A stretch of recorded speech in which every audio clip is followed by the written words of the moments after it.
हर हर महादेव। जय शिव शंभू। श्रवण मास का माहात्म्य पहला अध्याय। शौनक जी बोले, हे सूत जी, आपके मुख कमल से अनेकों आख्यानों को सुनते हुए हम लोगों की तृप्ति नहीं होती, अपितु बार बार सुनने की इच्छा बढ़ती जाती है। तुला राशि में स्थित सूर्य में कार्तिक मास का महात्म्य, मकर राशि में माघ मास का महात्म्य और मेष राशि में स्थित सूर्य में वैशाख मास का महात्म्य और अनेकों उनके साथ मासों में जो भी धर्म है उन्हें आपने भली भांति कह दिया। यदि इससे भी महिमामय कोई मास हो तो आप अवश्य कहिए, जिसे सुनकर कुछ अन्य सुनने की हमारी इच्छा ना हो और श्रोताओं के समक्ष कुछ भी छिपाना नहीं चाहिए। सूत जी बोले, हे मुनियों, आप सभी लोग सुने। मैं आप लोगों के वाक्य गौरव से अत्यंत संतुष्ट हूँ। आप लोगों के समक्ष मेरे लिए कुछ भी गोपनीय नहीं है। एक बार प्रतिभाशाली सनंत कुमार ने धर्म को जानने की इच्छा से परम भक्ति से युक्त होकर विनम्रतापूर्वक ईश्वर भगवान शिव से पूछा। सनंत कुमार बोले, योगियों के द्वारा आराधनीय चरण कमल वाले हे देवों के देव, हे महाभाग, हमने आपसे अनेक व्रतों तथा बहुत प्रकार के धर्मों का श्रवण किया, फिर भी हम लोगों के मन में सुनने की अभिलाषा है। 12 मासों में जो मास सबसे श्रेष्ठ, आपकी अत्यंत प्रीति करने वाला, सभी कर्मों की सिद्धि देने वाला हो और अन्य मास में किया गया कर्म यदि इस मास में किया जाए तो वह अनंत फल प्रदान करने वाला हो। हे देव, उस मास को बताने की कृपा कीजिए। साथ ही लोक अनुग्रह की कामना से इस मास के सभी धर्मों का भी वर्णन कीजिए। ईश्वर बोले, हे सनंत कुमार, मैं अत्यंत गोपनीयता भी आपको बताऊंगा। हे सूरवीर, हे विधि नंदन, मैं आपकी स्वर्ण इच्छा तथा भक्ति से प्रसन्न हूँ। 12 मासों में स्वर्ण मास मुझे अत्यंत प्रिय है। इसका माहात्म्य सुनने योग्य है। इसे स्वर्ण मास कहा गया है।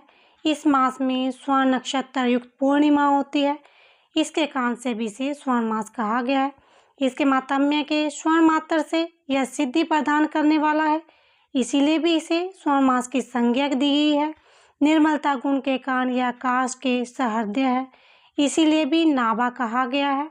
इस स्वर्ण मास में धर्मों की गणना करने में भी इस पृथ्वीलोक में कौन समर्थ हो सकता है, जिसके फल का संपूर्ण रूप में वर्णन करने के लिए ब्रह्मा जी 4 मुख वाले हुए, जिसके फल की महिमा को देखने के लिए इंद्र हजारों नेत्रों से युक्त हुए और जिसके फल को कहने के लिए शेषनाग 2000 जीवाओं के संपन्न हुए। अधिक कहने से क्या प्रयोजन।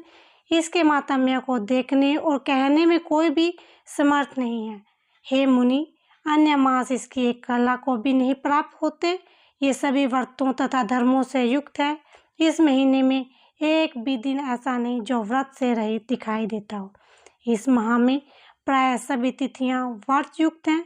इसके माहात्म्य के संदर्भ में मैंने जो कहा वह केवल प्रशंसा मात्र नहीं, अंततः जिज्ञासुओं, भक्तों की अर्थ कामना करने वाले, मोक्ष की अभिलाषा रखने वाले और अपने अपने अभीष्ट की आकांक्षा रखने वाले चारों प्रकार के लोगों, ब्रह्मचर्य, गृहस्थ, वानप्रस्थ, संन्यास, आश्रम वाले को इस श्रवण मास में व्रतानुष्ठान करना चाहिए।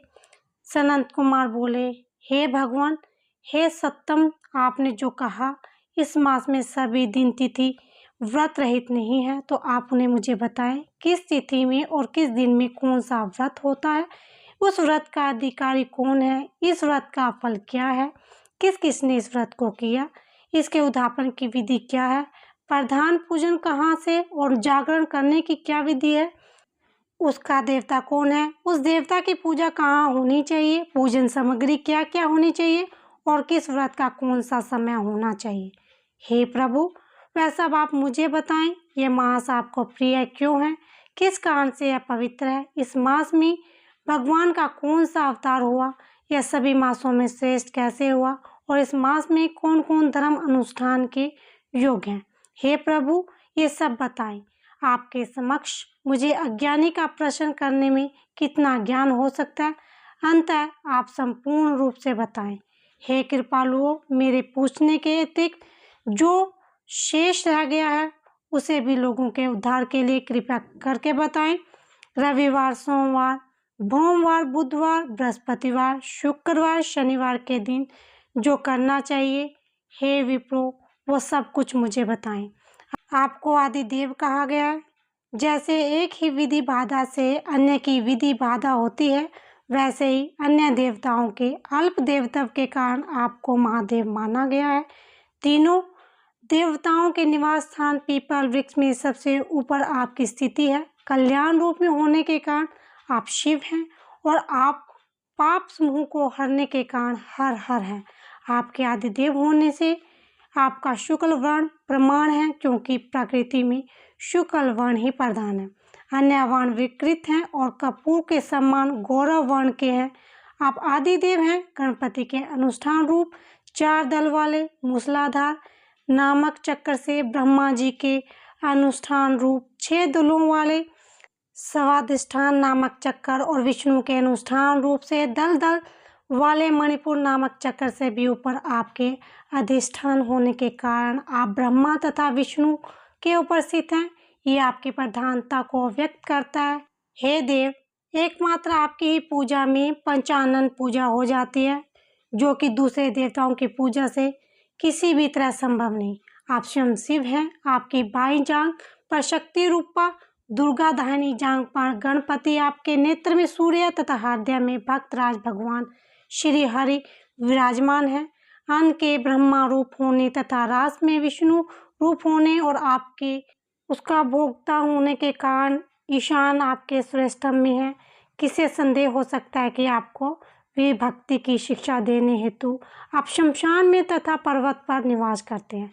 ऐसा महर्षियों ने कहा है। जगत का संहार करने वाले हलाहल को गले में किसने धारण किया? महाप्रलय की कला अग्नि को अपने मस्तिष्क पर धारण करने में कौन समर्थ था?